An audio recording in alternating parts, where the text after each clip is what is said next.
અમરેલી કે જ્યાં વ્યાજખોરોના ત્રાસથી વેપારીએ આત્મહત્યા કરી હોવાનો ખુલાસો થયો। સાવરકુંડલા મેઇન બજારમાં શ્યામ શ્રદ્ધા સ્વીટની દુકાન ચલાવતા વેપારી અશોક ચૌહાણે 12 મેના રોજ ગળેફાંસો ખાઈને આત્મહત્યા કરી હતી। પોલીસ તપાસમાં મૃતકના ખિસ્સામાંથી સ્યુસાઇડ નોટ મળી આવી, જેમાં વ્યાજખોરોના ત્રાસથી આત્મહત્યા કરાયાનો ઉલ્લેખ છે। મૃતકના પુત્રની ફરિયાદના આધારે સાવરકુંડલા પોલીસે 8 લોકો સામે ફરિયાદ નોંધી, જેમાંથી 3ની ધરપકડ કરી। आरोपी बिपिन शेलार नामना व्याजखोरनी धरपकड़ करवामां आवी। बिपिन शेलारे मृतक अशोक चौहान ने व्याजे 9 लाख आप्या हता, जेनी सामे 9 लाखનું व्याज चूकव्या छतां आरोपी વધુ રૂપિયાની માંગ करतो।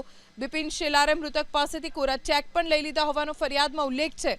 बिपिन शेलार पर मकान लई लेवा माटे दबाण करता होवानो, साथे ज चेक बेंकमां जमा करावी जेलमां पुरावी देवानी धमकी आप्यानो पण उल्लेख छे।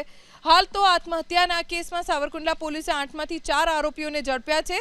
हजी 4 आरोपीनी शोधखोळ चालू छे।